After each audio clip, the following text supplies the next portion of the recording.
Hi there, and welcome everybody. We have a very big subject, a very short time, and a lot of very impressive people, so we'll get right to it. There are a lot of issues on the foreign policy and global agenda, from China to the Middle East, from immigration to climate change to trade. And yet, there are many who feel, and I think a number of us on this panel feel, that there is one that literally the current future of the world depends on in real time, and that's Ukraine. 2+ years ago, a global superpower with nuclear weapons decided to literally take over an entire country and wipe it from the face of the earth. It started, of course, years before, but the scale of the invasion and the radical aims of Putin and what that would mean for global order, not just for Ukraine and not just for Europe, but for all global order and the future of the 21st century, shocked almost everybody. The course of the war since then has gone back and forth, surprising again almost everybody. The pessimists were surprised at first. The pessimists were surprised again when Ukraine surged forward. The pessimists were enheartened and the optimists surprised when the counteroffensive stalled. We've had a grinding stalemate that's been moving forward slightly on the Russian side as the American aid was stalled. And then just recently, an aid package from Washington has reset the table yet again. 2 years into the conflict, where are we? Where are we going? What can we do? What must we do? Evelyn, what is the state of the war right now, and what does the aid package that was just passed mean for what's going to happen next? Yeah, well, first, thank you so much to the Milken team for inviting me and for organizing this really important panel, and I'm honored to be here with all of these very active, engaged, and clever, direct gentlemen. I want to add one thing to what you said, Gideon. I think it's really important right now that people understand that, as Gary Kasparov put it on the stage this weekend at the McCain Institute Sedona Forum, he said, Russia is the last empire. So this is a fight that we are fighting against imperialism. He wants to go back to a system that predates World War II, that we know will lead us back to world wars if we don't stand up for the international order, for the boundaries, for the rights of peoples. So I want to just add that. Where are we now? Well, Ukraine has been holding on in the ground. We know there's been a lot of media coverage on the war in the east and in the south on the border. The Russians are trying to they've taken some little villages because US assistance slowed down for 6 months. The Ukrainians had to ration their munitions. As a result, again, the Russians have made some advances, but none of them are strategic. So you still have a line that the Ukrainians are holding. Now, on the other hand, if you look at a different, as the military says, domain, if you look at the maritime domain, if you look at the lines of communications, so the trade that Ukraine has reestablished, those of us who have followed the war know that in the beginning, the Russians tried to bottle the Ukrainians into the Black Sea and basically to cut off trade. Why? Because Ukraine relies on trade, like most countries, in order to fuel their economy and then, of course, fund the war. The Ukrainians have amazingly, over the last, I don't know how many months, 6 to 12 months, they have reopened trade through the Black Sea using their own innovation, their own munitions. So while there is a stalemate on the land, I think it's important for us to understand that Ukraine now is trading through the Black Sea, and it's about $6 billion going forward annually for them. That's significant. It's iron ore, it's grain. Remember when people were starving? They are still starving, but the grain is getting out from Ukraine to the rest of the world. In addition to that, we see some, and I know we're going to talk about what's happening on the international stage with regard to the frozen assets, the Russian money that was seized by the international community that can be provided to Ukraine. So there's movement now, there's conversation. I'll leave it to others to cover that. But essentially, the state of the war is such that Ukraine now is slowly getting munitions, so that ground stalemate that I talked about, it can change, but not immediately. So Ukraine is holding the line. Once they get more equipment, more munitions, they could potentially counter, but that's now at least 6 months away. There's a manpower issue on both sides. Again, we can get into that. The Ukrainians have the will, they have the resolve. When I was there in March, a colleague from the New York Times talked about the fact that his colleagues, Ukrainian colleagues, went forward to the front lines where the soldiers were rationing munitions. And even though they were rationing munitions, fighting for their lives, they were still determined. And so the Ukrainian determination is important to remember. Ukraine has won strategically. Russia will never control Ukraine again. But the war must be won, and the war will be won largely because of this political will and the determination of the Ukrainian people.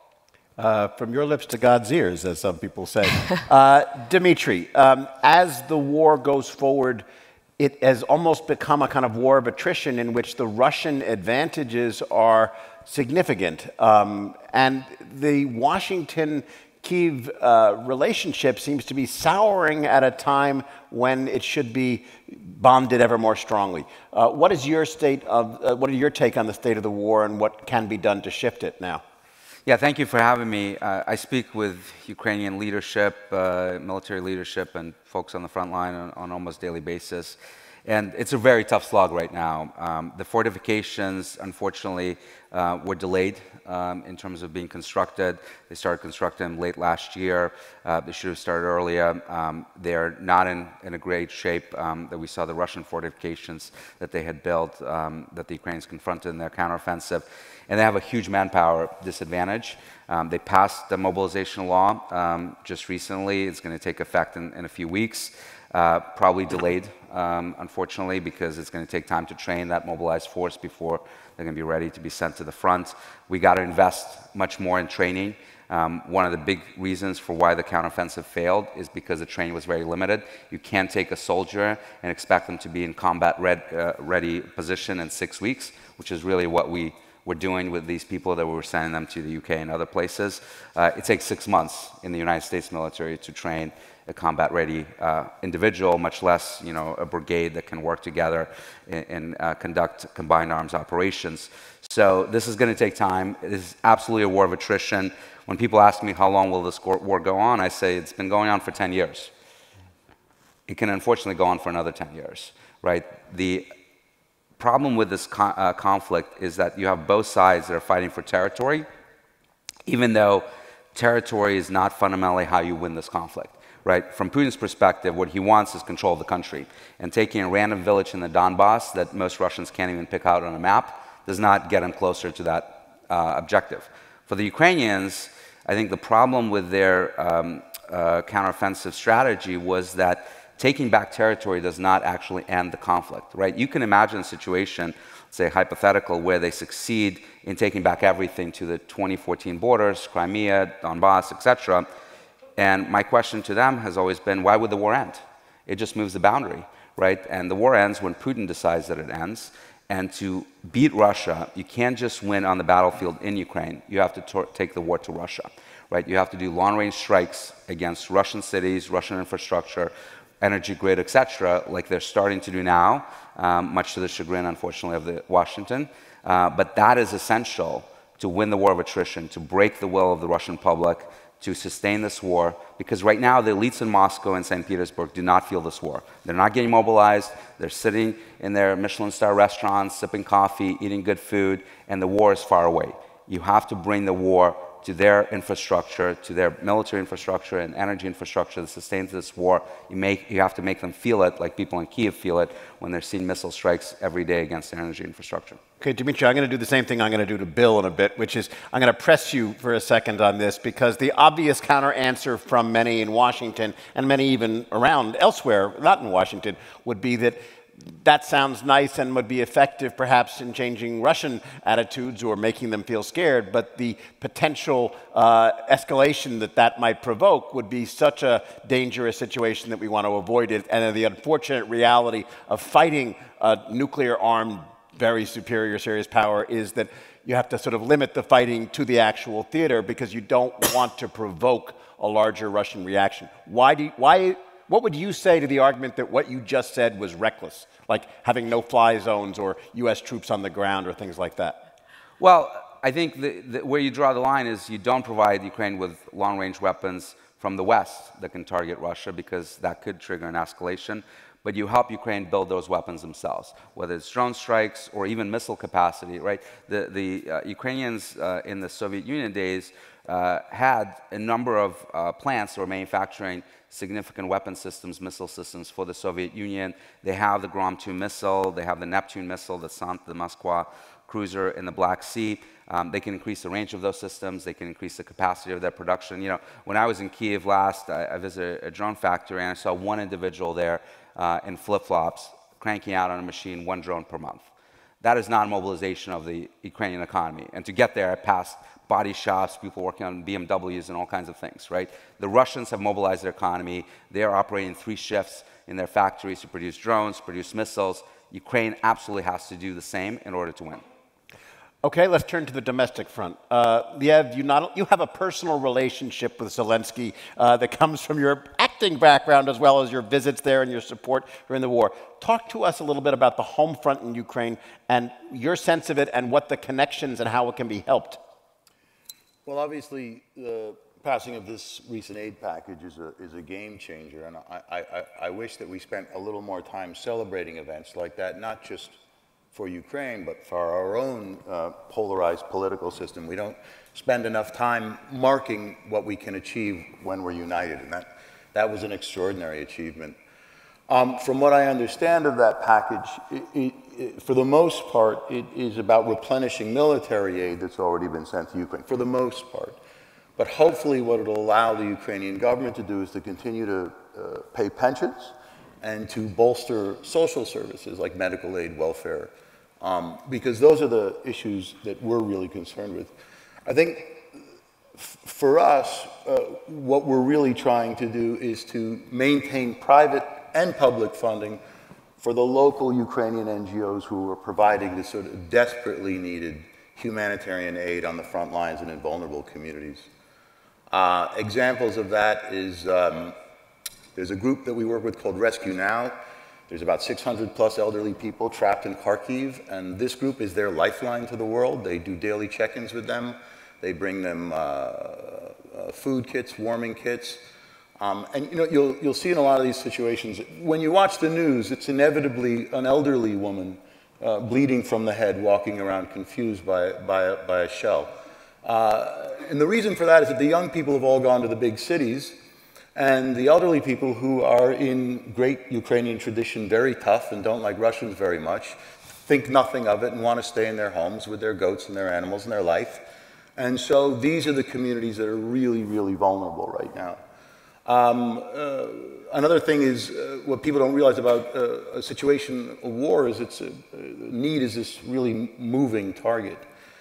Things like medicine for simple like diabetes management, heart conditions becomes incredibly difficult to get. And so we work with organizations like Ukraine Assistance Organization, UAO, who provides thousands of people these medications on a monthly basis. These groups are completely dependent right now on our funding. Because public funding is very difficult for a lot of these groups to access, and hopefully we'd like to change that too. We'd like to teach them how to apply for it, to organize them. We are very fortunate to have the pro bono services of Ropes and Gray, a terrific international law firm, who vets and verifies all of our groups, and also helps them with the M&E framework so that they can set up networks and establish the lines of communications with some of the bigger organizations like USAID. That distribution model for delivering aid in these areas hasn't really grown as fast as the need has grown. Everyone's well-intentioned, but just by way of an example, Humanitarian Outcomes came out with a report this past year that, no, that was in 22. The first report I saw was of the 2.6 billion that had been allocated to Ukraine, only 6 million had made it to the local Ukrainian NGOs on the ground. And they're doing 90%, this is from that same report, of the operational work on the ground. They're taking the risks, and rightly so, because they have the intelligence, they have the access, they have the skin in the game. And so it's really important that we continue to support them so that the government is able to defend the country. And they're not too strapped by putting all of their resources into these aid situations. That's sort of what Blue Check is trying to do. Let me take a two-finger for you as well. You're a big star. You've made a movie about this. Are we talking about size or? You literally can't. Why is there such a hard time getting Americans to understand the stakes of what's going on in Ukraine? And why have you not been able to, even with movies on the subject, not been able to sort of, break through the noise out there? And how can we break through the noise? I have a very personal opinion on this, which is that I feel a little bit like we've lost touch with what our role in our own democracy is. For me, a lot of people say that I'm Ukrainian because I have great-grandparents from Kyiv and Odessa. But I don't know any Ukrainian. And the truth is, that's really just a story that I used to get on CNN. I'm in this because I'm American. I'm in this because of my grandparents' generation and the values that they had. Obviously, they inherited those values from their Ukrainian parents. But I believe we owe a debt to that generation, and we owe a debt to our freedom and our democracy. And that's what's being challenged right now. And I think if we don't recognize that, it truly is at our own peril. Having said that, having spent a lot of time on the ground working with these extraordinary Ukrainian NGOs, I'm one of those optimists who know how this is going to go. The Ukrainians are going to win. I know that for sure in my heart, just from having associated with these people. The issue is, how long will it take and how many people will have to die? That's something that one feels whenever one goes. Every time you go to Ukraine, if one has gone to Ukraine during the conflict, you cannot come away but being struck by the resistance. However depressed you may end up being by the situation, you come away deeply impressed and wanting to stand by the people who are fighting to protect themselves and, by extension, all of us. It's really impressive. And the morale, which I think is a huge part of this aid package, is a shot in the arm for that Ukrainian resilience and that morale. For them to know that we're with them is incredibly powerful. So, Bill, the great challenge in this war has not been Ukrainian morale or Ukrainian military talent, but resources to fight off and defeat a larger, better resourced foe. There is a large pool of Russian money, which, as Evelyn said, is sitting there and could potentially be taken. You're in favor of taking of it. At a panel yesterday, I heard Ken Griffin, when asked about this, say, oh, that was a terrible idea because it would destroy confidence in the global financial system and lead people not to invest in U.S.-related entities so that they couldn't be confiscated. What is the opportunity and what are the risks of using Russian sequestered money to support the war effort? Well, first of all, let me just say that Ken Griffin is just plain wrong on this issue. A week after the war started, the Western governments, the Allies, got together and we froze $300 billion of Russian central bank reserves. The expectation was that the war was going to go on for, well, actually, the expectation was the war was going to last a week and Russia would win and that would be the end of the story. And in the worst case, the expectation was 3 months and the whole thing would be over. The war has now been going on for 2 years and 3 months, and it's cost a lot of money to a lot of people, a lot of Westerners, and more importantly, it's destroyed, Russia has destroyed, Putin has destroyed somewhere between $500 billion and $1 trillion of property and resources in Ukraine. And so, before we get to Ken Griffin, the obvious thing is Putin's created more damage than the money that's been frozen. It seems to me, and it seems to anybody who looks at this, that it's sort of the morally right thing to do, to take that money and give it to Ukraine. And originally, the conversation was, to the extent that people were talking about this, was that this money should be used to rebuild Ukraine.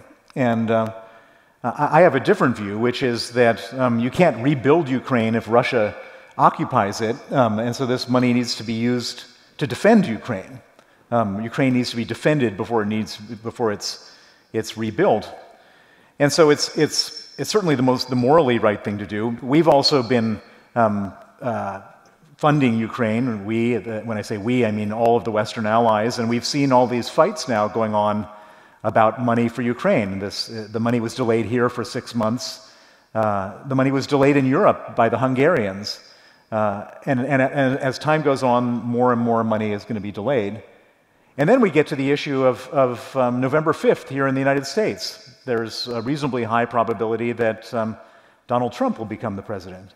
If Donald Trump becomes the president, I think he's made it pretty clear that he doesn't like Ukraine and he doesn't want to support Ukraine.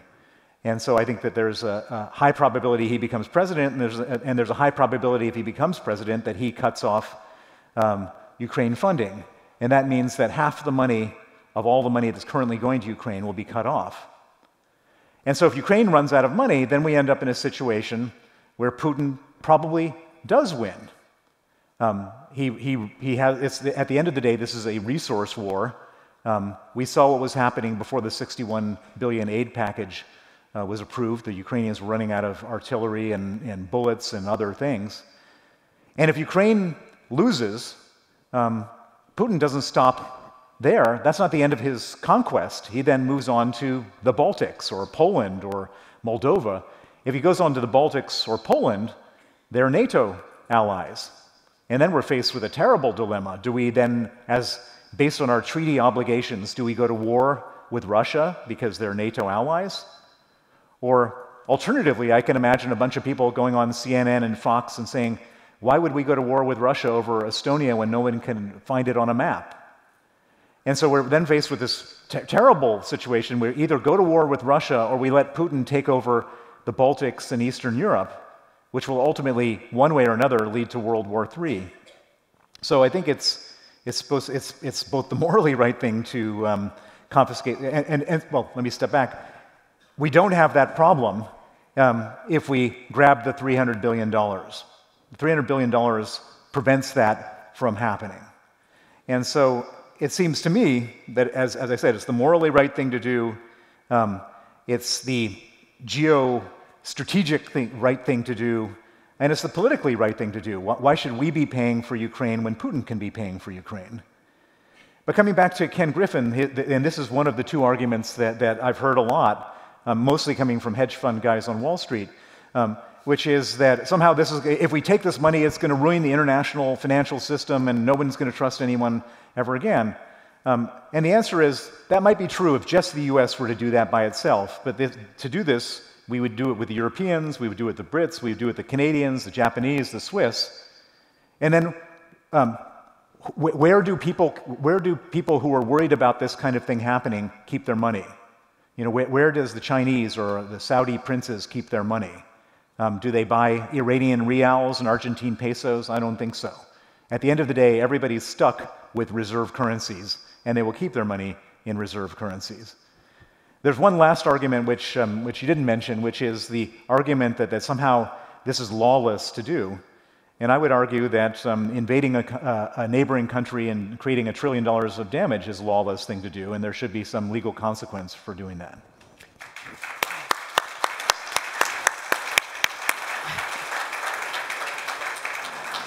Let me follow up on something and just comment on something that Bill said, because this goes back to what I said at the beginning. There are places in the world where military tragedies are happening. There are places in the world where you could imagine things spiraling up to World War III or giant future global conflict. There's only one place where you have a terrible, extraordinary military tragedy occurring, the human suffering of war on a vast scale that dwarfs anything else going on the planet right now, and the overlay of potential great power conflict, nuclear war, global stability. It affects everything. That's why Ukraine matters so much and why it is so frustrating for many of us when we see other issues which, however important or objectively much less so, gain the headlines, the attention, the political capital, and the resources that can and should be devoted to this, whatever one's view of how to play this game. Ilya, over to you. 2 years ago, we were looking at potential coups in Russia and instability and crowing that, oh, Ukrainian resistance was going to lead the Russian side to crack. And now Putin seems to have stabilized control, has re-engineered a war economy and a national, almost neo-fascist state devoted to prosecuting this war in his leadership. Tell us about the Russian front and what, if anything, can be done on that front. Thank you very much for that question. I want to ask the question for the audience. Guess what is the largest international unit fighting inside Ukrainian army? Russian. Russian. Guess which is the second largest international unit fighting in Ukrainian army? It's also Russian. Guess which is the third largest international unit fighting for Ukrainian army? No, it's not Russian. It's Belarus. It's Belarus, but it's the same. It's the state which is the source of aggression. These are the largest units which are fighting inside Ukrainian army, trying to liberate our land. Right now, there is a growing resistance movement inside Russia, which is already approximately 7 times larger than the size of units which are inside the Ukrainian army. You probably have heard about some of our accomplishments inside Russia. Almost exactly 1 year ago, there was an attack on the Kremlin Dome, which was done by the Russian resistance. Right now, many people are talking about attacks on the oil refineries, which are impossible without people on the ground who are actually navigating the drones, which are trying to kick Putin out of this war. We need to understand the origin of this war. Is it some territorial dispute between Russia and Ukraine? Obviously not. It's way deeper than that. And then when Putin himself was saying that it's a clash of civilizations, obviously I think it's more his personal clash, but still that's the way he sells this conflict to Russians. And that's why, by treating the consequences of the war, by providing money to Ukraine, by saying that let's just stop where we are not treating the origin of the problem. And the origin of the problem is Putinism itself. You cannot stop the war. Many people are asking me in the United States how the war can be stopped. And the first answer that we were hearing in 2022, Ukraine would fight back, liberate the territories, would come to the borders of 1991. But without removing Putinism, it means just one thing, that the front line would be alongside the internationally recognized Ukrainian borders. But the missiles would be still flying. The war would still continue. The only way how you can resolve this question, how you can defeat the aggressor, is actually to defeat Putinism. And you know what? When people ask me, what is your main problem? I say, of course, my main problem, my main enemy is Putin, but main problem is actually in Washington, D.C. Because whatever our units are doing in Russia, we immediately are getting calls, please don't do it. Please stop. A year ago, there was a first major operation of Russians on the Russian territory, and we are those missiles who are flying back to Russia when they are shooting peaceful Ukrainian civilians and others, because Ukrainians, they don't have missiles. They have drones, but to navigate drones, you need to have somebody on the ground. So we are that retaliatory force which actually can do things. And when these drones were hitting Kremlin, the White House was calling Bankova, his office of President of Ukraine, and say, what the heck are you doing there? When our guys were coming onto Russian territory of Belgorod last June, we immediately got calls, what the heck are you doing there? This year, when we made a major operation in Kursk and Belgorod, was the largest one, and again with these refineries. We even got a very senior US official coming to Ukraine, to Kyiv, and saying, please stop this. Guys, how we can win the war if we are not fighting back? It's simply impossible. And many people say that our objective is not to win the war, our objective is not to make Ukraine lose. But that's exactly what led us in the situation of this war of attrition, where Russia is spending way more than the combined West is spending on the defense. We are now celebrating, and we are in Ukraine are very thankful. I'm saying once again, thank you, really thankful guys for providing this 61 billion that you have provided to us. But Russia has spent hundreds of billions.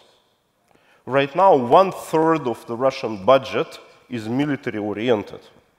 They outspent the combined West in terms of the defense weapons that we can use in the proportion of 10 to 1. That's the current situation.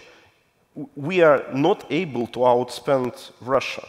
The only way how we can win, how we can stop the war, how we can mitigate the risk for the Western nations, and in particular Baltic countries, Eastern Europeans, is to actually win the war. There is no other option. The war needs to be won, and we cannot do it without you. Thank you. Okay.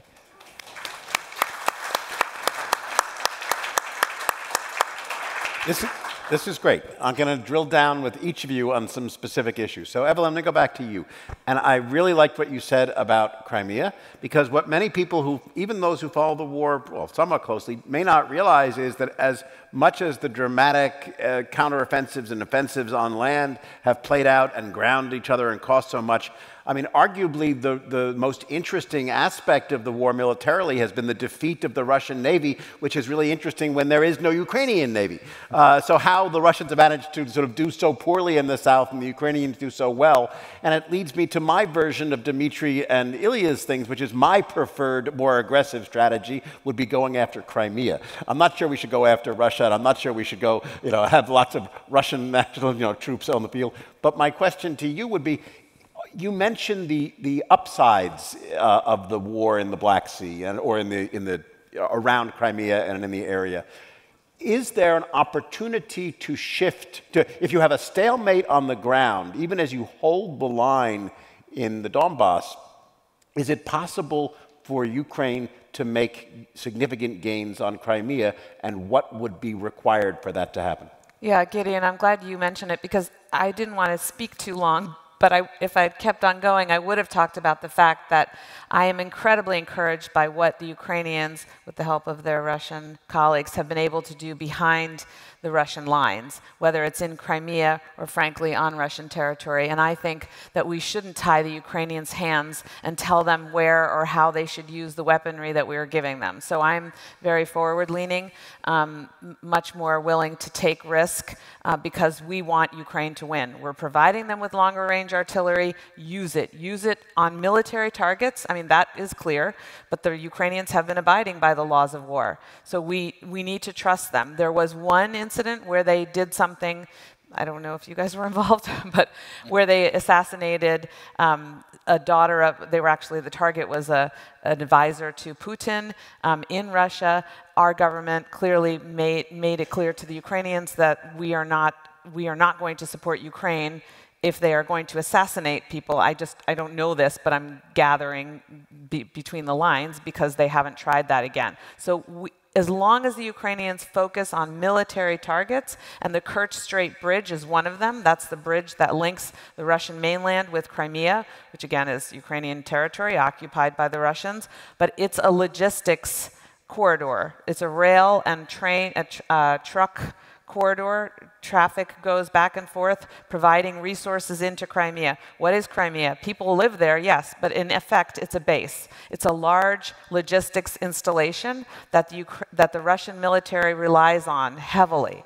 if the Ukrainians can continue to degrade the capabilities, the defensive capabilities, and force Russians to move out of Crimea, that's a huge victory for them that can lead the way to a strategic military victory. You know, you talk to any generals. I used to teach at the Marine Corps Command and Staff College back when I was a young person. And they always say logistics is how you win or lose a war, and Crimea is a logistics hub. So I do think that that makes a tremendous difference in terms of taking out the installations there. Striking the oil refineries is also important because the Russian tanks, the Russian military runs on fuel. They need the fuel. Of course, I understand the political sensitivity if there's an impact on the global oil price, and that's a big if, because I've spoken with economists who argue that there's not necessarily a correlation and you have to look at which refineries are struck. But I think the resourcefulness of the Ukrainians is what we have to ultimately focus on. The fact that they were able to take out all of these Russian ships and a submarine in the Black Sea is because of their innovative capacity. They built these sea drones. These are their own manufacturing capabilities, you know, in action. And they took the risk.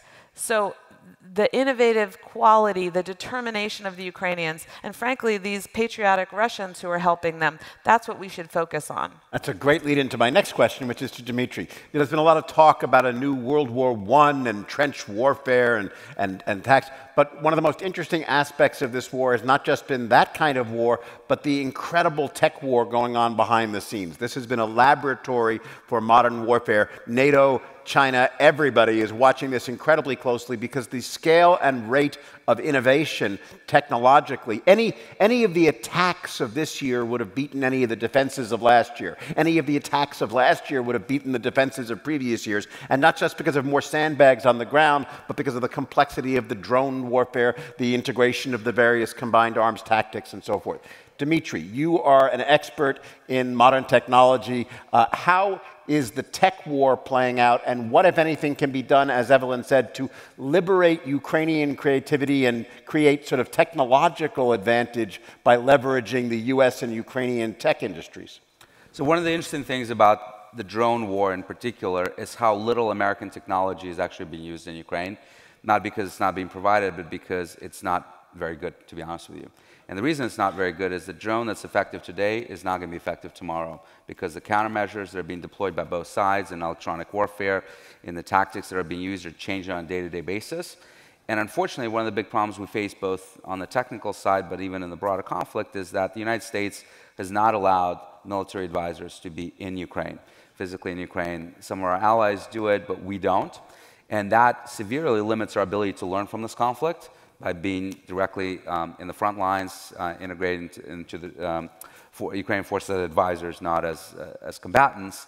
And that is why I've led a group of military analysts on a trip to Ukraine to actually learn and take back some of the things that are happening on the battlefield back into the US military, and appreciate how the conflict is changing and changing the nature of warfare. Really, really important to get those learnings in directly into our defense industrial base, which right now cannot update their software fast enough and be agile enough to deal with the countermeasures that are being deployed. And that's why the Ukrainians are actually asking for money to buy Chinese drones, because the American drones are great. Just to think about that for a second. I want to pause that. Ukrainians are asking for money to buy Chinese drones because the American defense industrial base is at such a pathetic state that we cannot supply competitive short-term supplies to our allies under mortal threat. Yeah, that's pathetic, frankly. There are two reasons for that. One, our drones are orders of magnitudes more expensive. You can buy Chinese drones with various capabilities for $5,000, $10,000. Our American drones are $50,000, $100,000 drones, and if you're going to lose it in 6 hours, you'd rather lose the cheap one. And two, because the updates are not agile enough, and the Chinese drones are much more reconfigurable, and you can swap out antennas, change frequencies much more rapidly than you can with US drones. So we are not learning from this. One more point on Crimea that I want to add. Probably, arguably, the biggest success post the Battle of Kiev when Ukraine was able to save itself, that you've seen on the battlefield is a reopening of the grain corridor, allowing Ukraine to export its #1 export, which is wheat.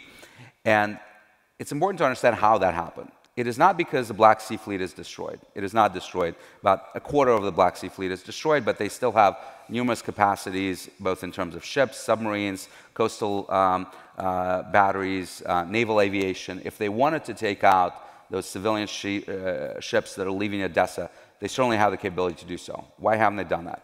It's because Ukrainians have started striking Russian ships, commercial ships that are coming out of the port of Novorossiysk on the Black Sea that is really critical for the Russian exports of oil as well as wheat. And as soon as they started striking that, the Russians came to the table and agreed to a covert agreement where basically if you don't strike us, we will not strike you.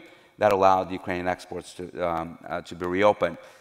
There's a lesson here that if you strike Russia and their critical assets, they negotiate, they come to the table.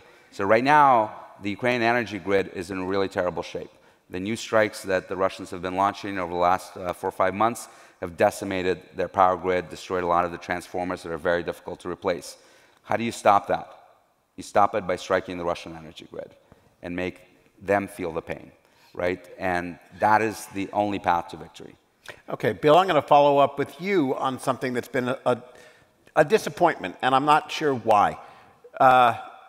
Americans always, when they want to do something but they don't want to get too involved, their initial response is to slap sanctions on. There were very significant, very major sanctions put on Russia, and many people were optimistic, or at least hopeful, that there would be some degree of economic pressure that would force Russia to change its mind, crush the economy, and so forth. But far from destroying the Russian economy, far from preventing Putin from carrying out his war or helping him change his mind, the sanctions seem to have had relatively insignificant effects, and Russia has been able to mobilize, reorient its entire economy and society around the war, and now seems to have a longer and more serious will to fight than the West in general, in Ukraine. Why have sanctions not done more to hurt Russia? And is there anything that could be done on that front to make them more effective?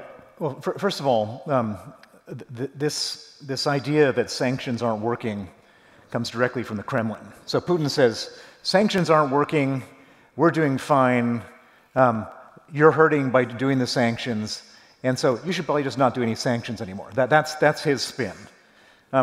So how do we know that sanctions aren't working? They produce these economic statistics. Who produces them? The Russian State Statistics Committee. They lie about everything else. Why would they be telling the truth about their statistics? So first of all, I don't think the Russian economy is humming on all 8 cylinders. And let's just look at the sanctions for a second. We've frozen more than $300 billion of central bank reserves. We've talked about that. I think an equal amount of oligarch money has been frozen offshore. Russian banks, the Russian government, Russian companies are frozen out of the capital markets. 1 million Russian men have left the country so they don't get killed in war. Another 500,000 have been killed in war. You can't fly anywhere from Russia to anywhere in the West. Planes are basically doing emergency landings because they're running out of parts. It's a mess. This is not a good situation in Russia. But there is one huge truck-sized loophole in the whole system, which is that while we've sanctioned all this stuff that I've just mentioned, which is causing great pain, and don't let anyone tell you it's not, because it is, we still allow Russia to export oil. And in exporting oil, they earn between $500 million and $1 billion a day. And that $500 million to $1 billion a day that they earn legitimately, that we're not trying to stop them from earning, is then used to pay for North Korean missiles and Iranian drones, and is used to pay for 40% of the government budget to pay for war. And so to the extent that the economy is not in a state of total disarray is because they've allocated all the money that they're getting from oil exports to defense spending for soldiers, weapons, etc., and that's keeping the economy on some type of non-depression scale. And so then the obvious question is, why are we allowing them to export oil? And this is where we get into a really complicated situation, which is that Russia produces 10% of the world's oil. If we were to, say, embargo Russian oil, which is possible, it's possible to do, if we were to do that, then what would happen to the oil price? You take 10% of the supply out of the market, demand stays the same, the oil price goes through the roof, $250 a barrel, maybe more. And so, and of course, nobody wants oil at $250 a barrel, because then we have a whole other range of issues that we're all talking about here in this conference with inflation and cost of living problems and so on and so forth. And so we're stuck between a rock and a hard place. Russia gets the money from exporting oil to buy bombs to kill Ukrainians, and then we give Ukrainians money to fight back the Russians. And so something's got to give somewhere, and what Putin is hoping is that we run out of the will to give Ukrainians money and then he wins. And it would seem to me that this is the moment when we should be thinking about an energy policy where we somehow increase the oil output. And it's not possible to increase the oil output overall by 10 million barrels, but let's just say we leaned on the Saudis, we leaned on the Emiratis, we leaned on ourselves. America is the biggest oil producer in the world. We could come up with an energy policy. And by the way, in the same way that Germany, who was totally dependent on Russian gas, became totally independent of Russian gas in 1 year, we could come up with an energy policy to lean on our allies to increase oil output, and we should use the leverage that we have to increase the output ourselves, and then embargo Russian oil. And if we did that, if it was possible, and I don't think it's possible to embargo 100% of Russia's oil exports, but if it was possible to do that, they'd be out of business in 9 months and the war would end.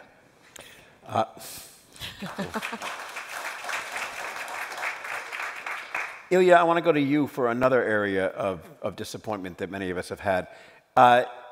Watching this war play out, it's obviously been such a disaster for Russia. Even though they've managed to stay in, even though he's managed to keep the fight going, the objective catastrophe that this has meant for Russia as a country in terms of the squandering of its future, its reputation, its resources, its population, why hasn't that produced more domestic dissent inside Russia? And why does Putin now seem to be stronger than he was at the beginning rather than weaker? Or is this just a false front, like on the sanctions, that he wants us to think that he's in good position? Why haven't there been no follow-up to the coup? Why has there been a restabilization of Putin's regime? For a very simple reason, because people are not suicidal. They act rationally, and rationally they do understand that to go barehanded against all the oppressive apparatus in Russia is suicidal. What could be the answer for this? And here, again, I think it needs to be a coordinated position of all the Western nations. There is one call which is very clear: just leave Russia. And some of our common friends like Garry Kasparov is saying, let's leave Russia. Okay, but who then would fight if everybody left?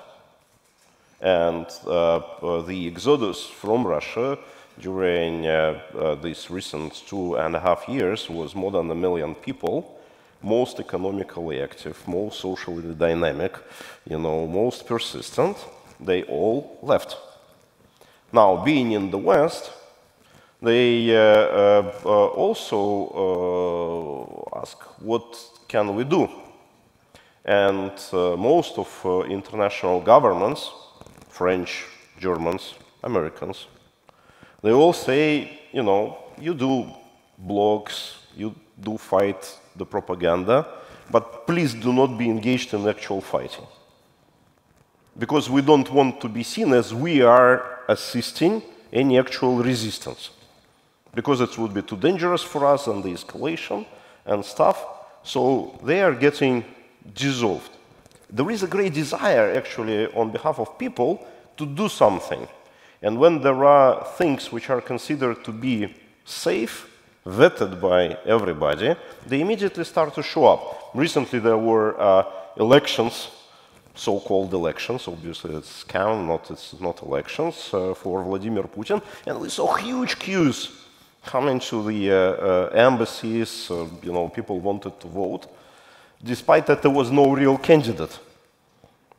But what is the result? Everybody who was doing this, they got listed. Okay, so these all are people, you know, with anti-war position.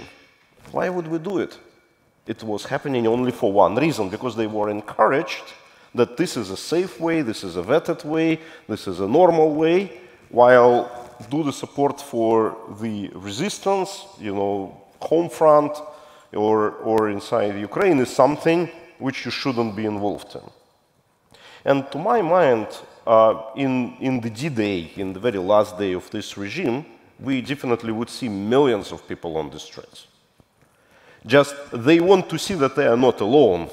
They want to see that there is maybe small, but still there is a nucleus of people who can oppress the police, who can oppress Putin's security forces, make them stay home, run away, and they will.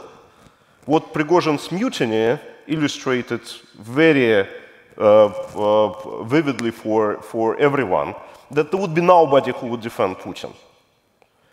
All these security guys, they are very brave when they face unarmed people. When they see somebody with arms, they vanish. And that was all the time in Russia. It was in the 90s, it was in the early 2000s, that was the way how Soviet Union collapsed. We never saw any of the official law enforcement people when they saw real danger. And would be the same thing here. But for this, you need to have this nucleus, which is actually putting up the fight. So that's why I am absolutely certain that this is our prime objective right now, is to facilitate it to grow, to remove all the restrictions of Russians helping this resistance. And that's a lot of my comrades in the opposition, they ask, oh, Ukraine doesn't see us. We say Ukraine sees everybody who is coming to Ukraine, says we are for the resistance and we are ready to help this resistance practically. And those people are always praised, embraced, assisted, and that's the way to proceed. Okay. I'd like to remind everybody to submit questions. We have a lot of questions. Oh, wow, is that me? We have a lot of questions. Somebody, Putin wants to attack us. We have a lot of questions, and we're not going to get to all of them, but please submit if you'd like to be considered. So here's one that I'm going to throw to you, which is, you've been to Ukraine repeatedly during the conflict. You follow it closely. You also see the American coverage. There's a question here. Is the media and the administration in the U.S. giving us an accurate picture of the real state of the war? How would you gauge what you see when you go to Europe and what you see when you sit here and watch at home? Is the story being accurately presented, or is somebody, in effect, putting a finger on the coverage one way or the other? I think you have to use your imagination.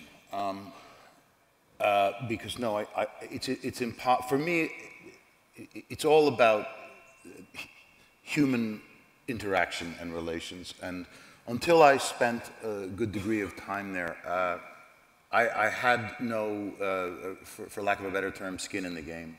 And having met so many Ukrainians, incredibly resourceful and brave people who are faced with this existential question and make this kind of extremely courageous decision, it reminds me of how I think sometimes in America we feel there is this buffer, this safe distance between us and geopolitical events.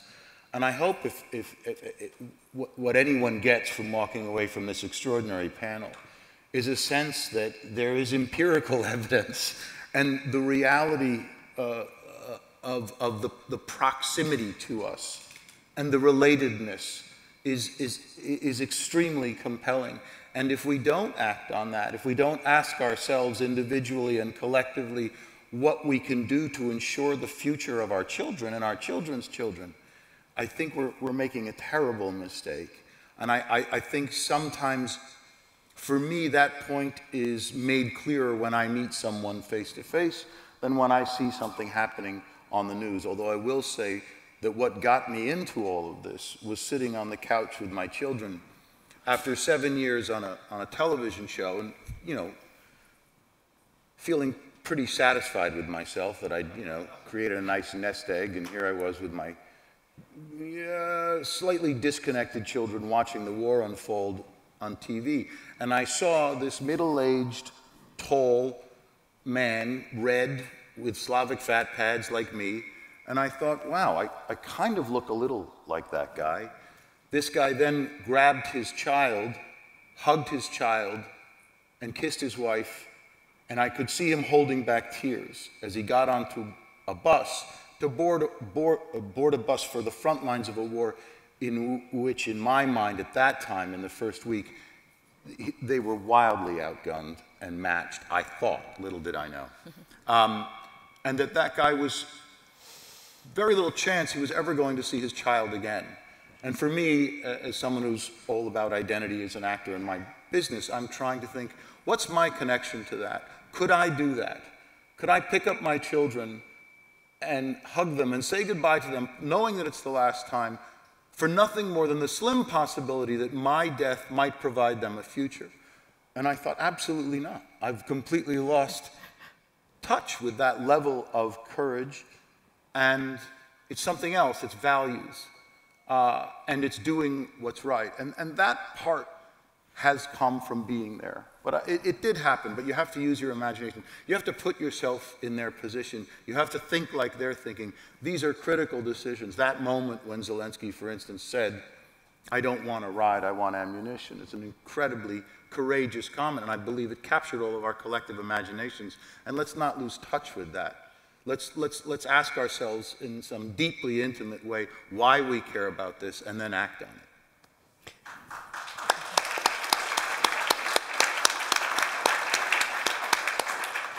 Evelyn, I'm going to bundle a couple of these here for you. Is there any role for diplomacy between the parties in this war, and how does this end? Well, first of all, you always have to have diplomacy. You have to have the channels open. You have to be ready in case there's an opportunity. Having said that, neither side is interested in coming to the table because Putin, he will only come to the table to try to get a ceasefire if he thinks it's in his interest. Right now, he will not want a ceasefire because he has an advantage on the battlefield, certainly on the ground, as we've heard, because the Ukrainians still haven't replenished their munitions. The Ukrainians, on the other hand, are not motivated to try to get a deal with Russia because Putin is not a trustworthy diplomatic party. So they essentially, as long as Vladimir Putin is in the Kremlin, I believe there will be no real peace deal. That's because Vladimir Putin is wedded to this neo-imperial idea of having control over Ukraine. So the Ukrainians, and frankly the international community, and I was in the Pentagon when Russia was violating, under Putin's directions, violating international laws, right, left, and center. He is not to be trusted. His word is not to be trusted. We don't believe that he will give up this neo-imperial vision he has. So it will have to be another member of the elite, some other Russian official, some other Russian leader who will make the peace with the Ukrainians. But ultimately, what we want is a peace not on Vladimir Putin's terms, but a peace on Ukraine's terms, and one that's in line with international law. Okay, we can check that against what happens down the road. And on that front, we're coming up on our close here. We're going to hit our mark. I'm going to end with a lightning round to all of you. They invite us back to do this panel next year at Milken. What, if anything, has changed? Dmitry.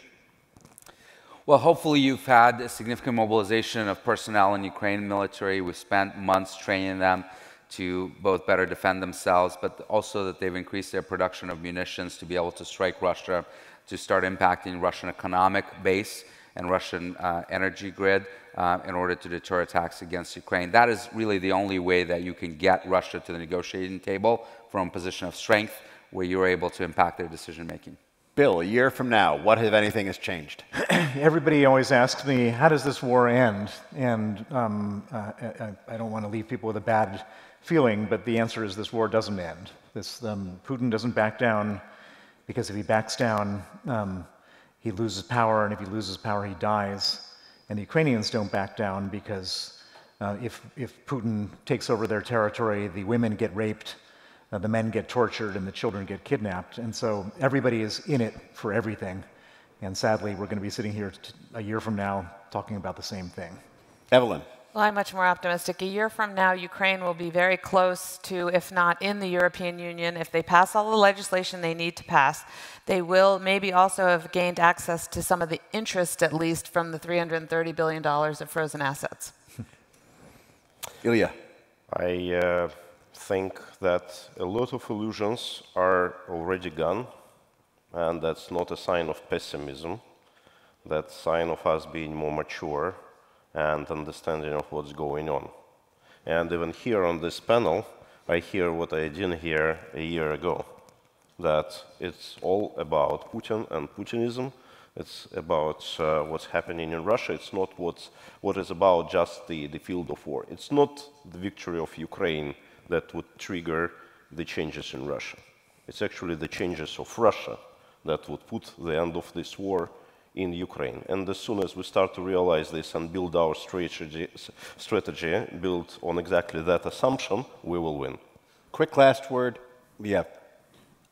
Is this about next year? Yeah. I've been preparing that down the whole line. Yeah. We will have established self-sustaining local Ukrainian NGOs. We will have helped them to apply and trained them to apply for this larger public funding, this multilateral donor base, and they'll be running their own show. Thank you. For what it's worth, I'm with Bill. I think it's remarkable. I was much more optimistic or pessimistic about different aspects of the war during the first months and the first years, and now I'm going to bet on it being the same next year, and we can repeat this panel then. If so, it'll be a great experience. Thank you all for your participation.